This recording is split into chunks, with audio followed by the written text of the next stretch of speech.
Beginning the Tycoon's game. When the Alathian Starliner jolted out of slipstream, I knew something was wrong. Passenger liners weren't supposed to drift into uncharted regions or fall out of lanes without warning.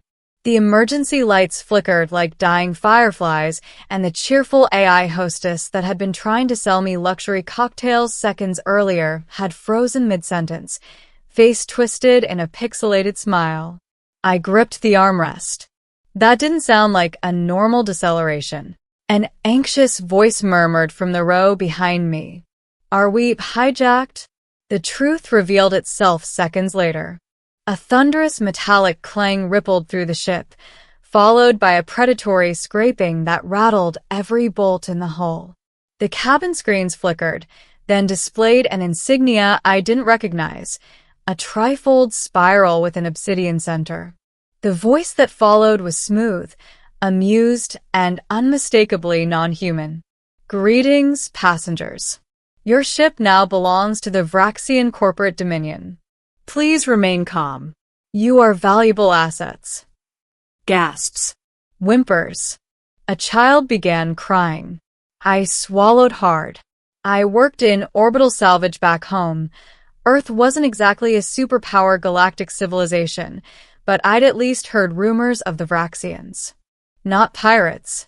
Worse. They were a massive interstellar conglomerate that bought out worlds, cultures, even species if they generated enough profit. If a population didn't want to sell, they found ways to encourage compliance. The cabin doors hissed open, and towering insectoid figures marched in.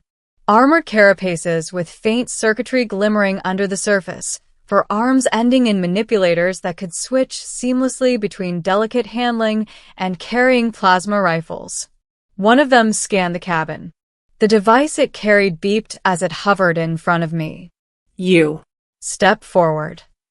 My stomach fell. Why me? No queries. Move. Before I could resist, two sets of arms grabbed me and hauled me down the aisle. I struggled, not that it helped. Vraxians were strong.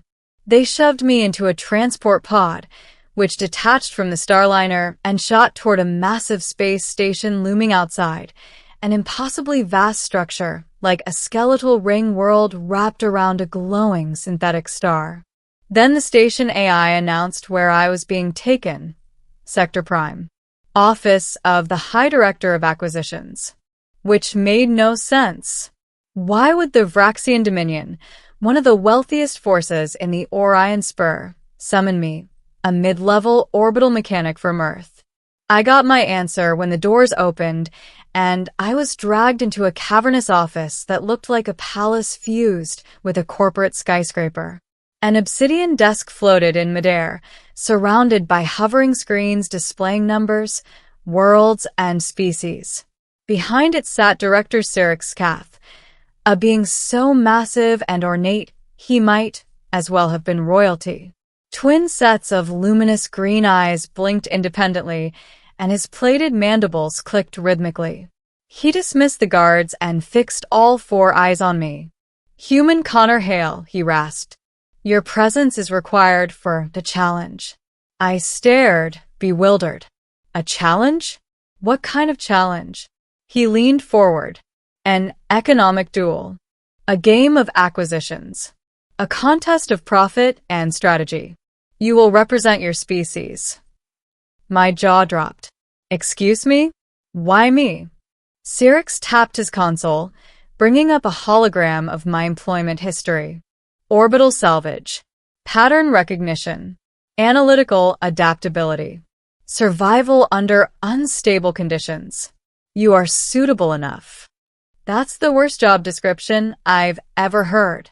He ignored me. Your planet is under review for corporate absorption.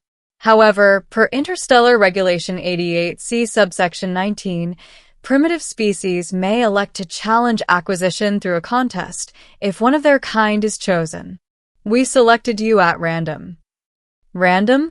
You're kidding. I hoped he was. He wasn't. The rules are simple, Cyrix continued.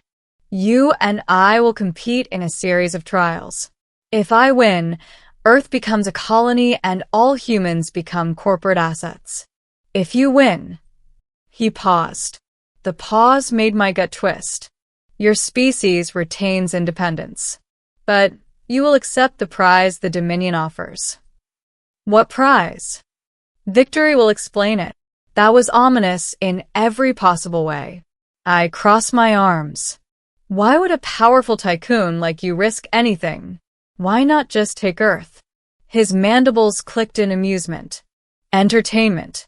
I enjoy novelty. Humans are noisy, chaotic, and unpredictable. Such traits interest me. In other words, we were fun toys.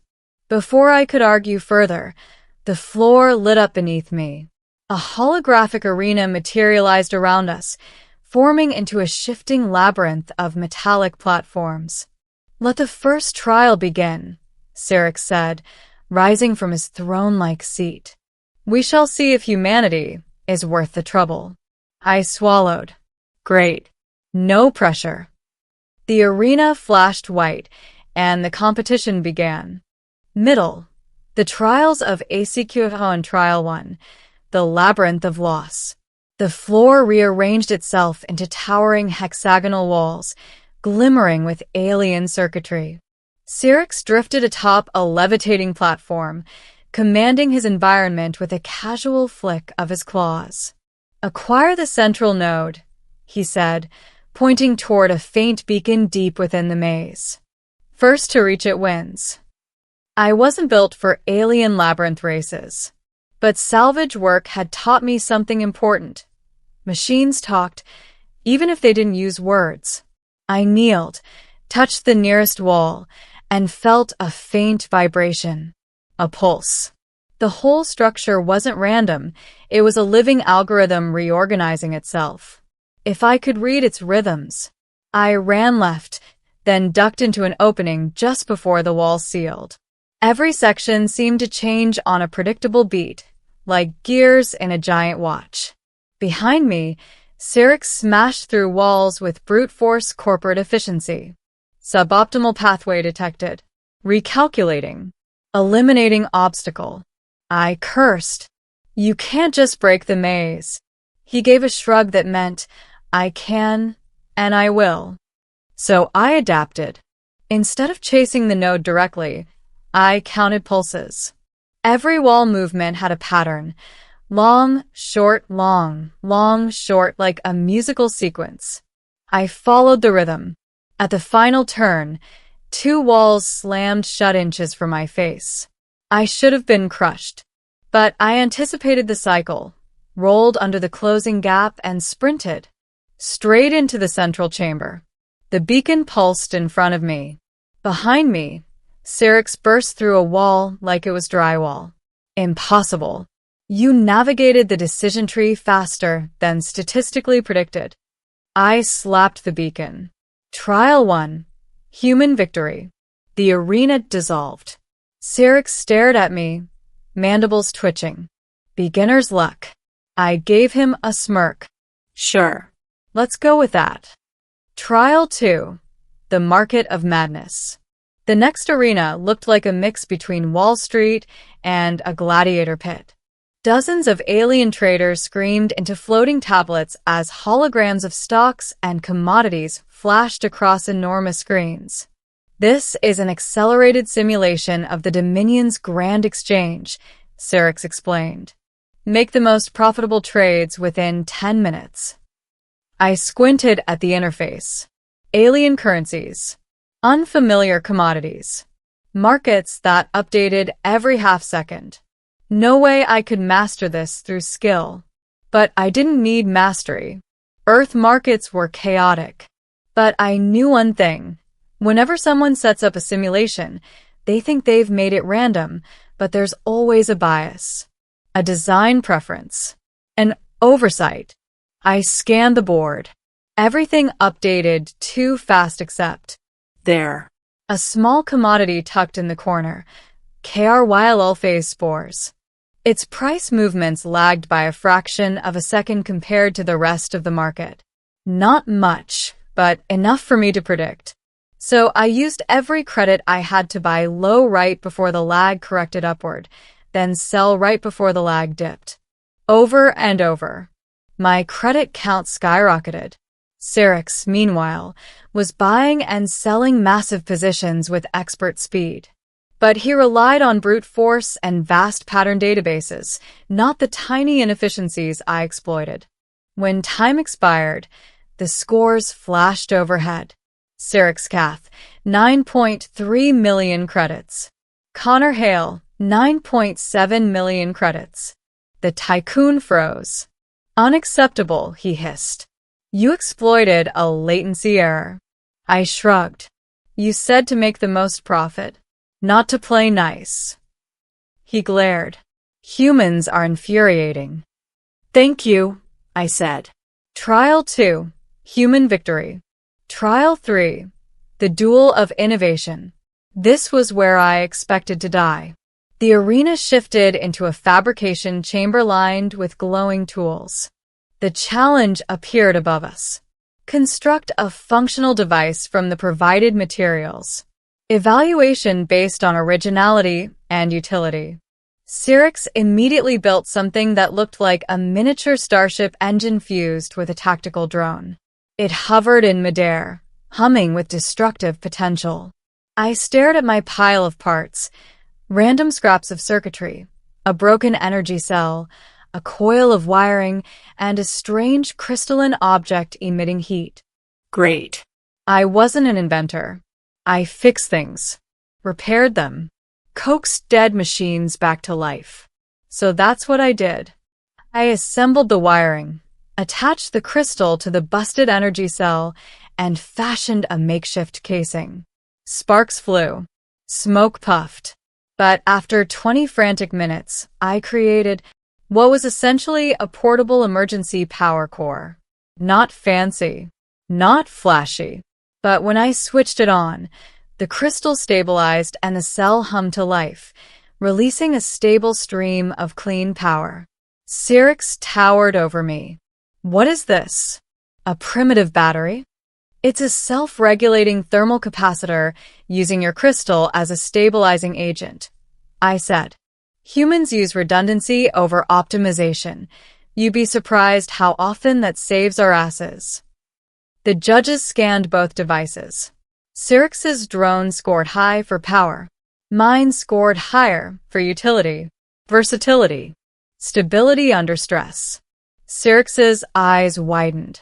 A tie-breaking metric? Usefulness under extreme conditions? But why? The AI judge declared, human device remains functional even during energy fluctuations. Vraxian device detonates under stress. Cyrix stared at his destroyed drone in disbelief. Trial 3. Another human win. Cyrix's claws trembled.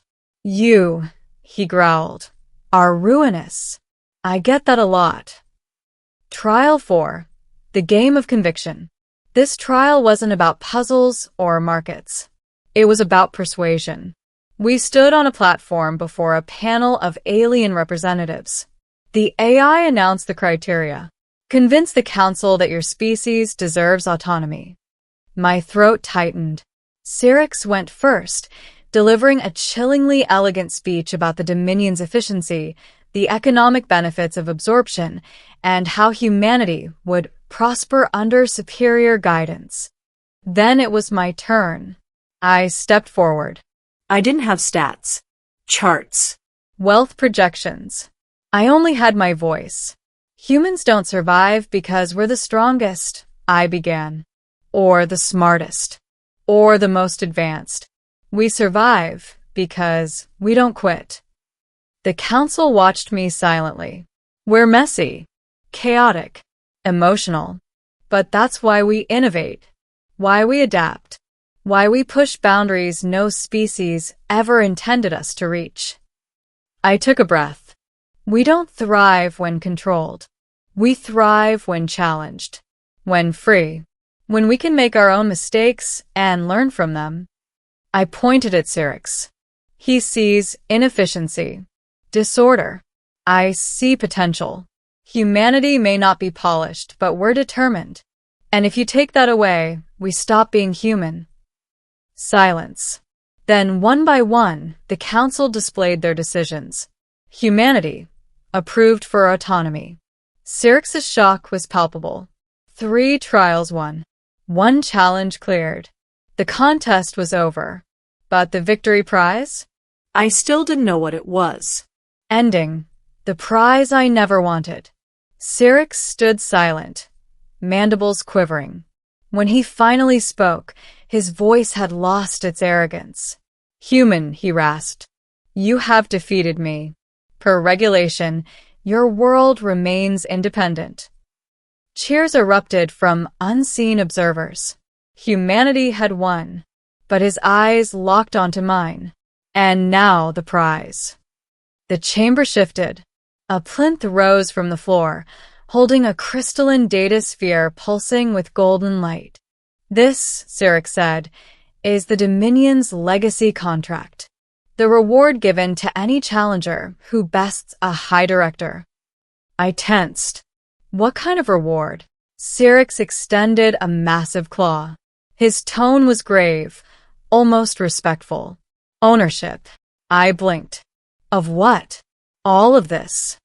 The screens around us lit up, showing planets, fleets, industries, entire sectors.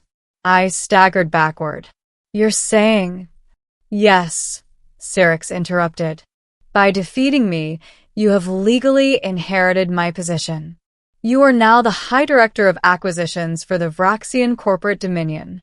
My stomach flipped. You can't be serious. It is binding, irrevocable, our most sacred law.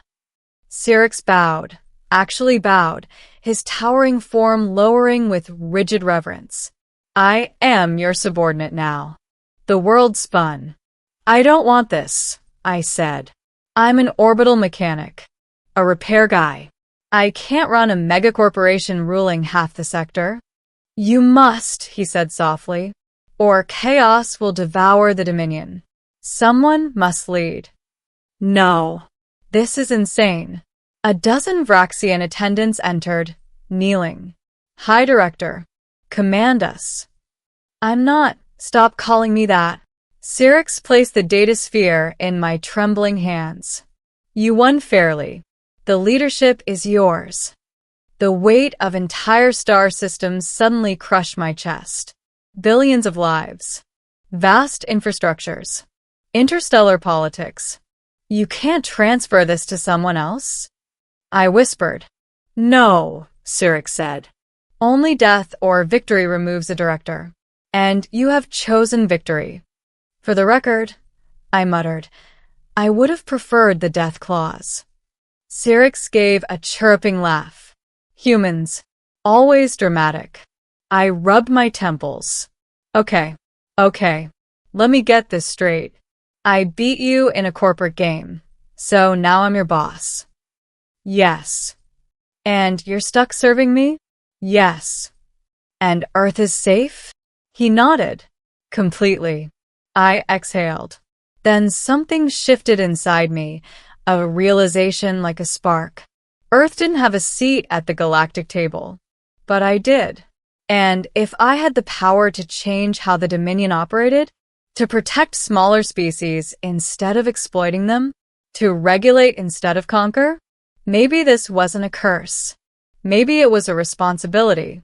I straightened, gripping the sphere. Fine, I said. If I'm running this place, we're making changes.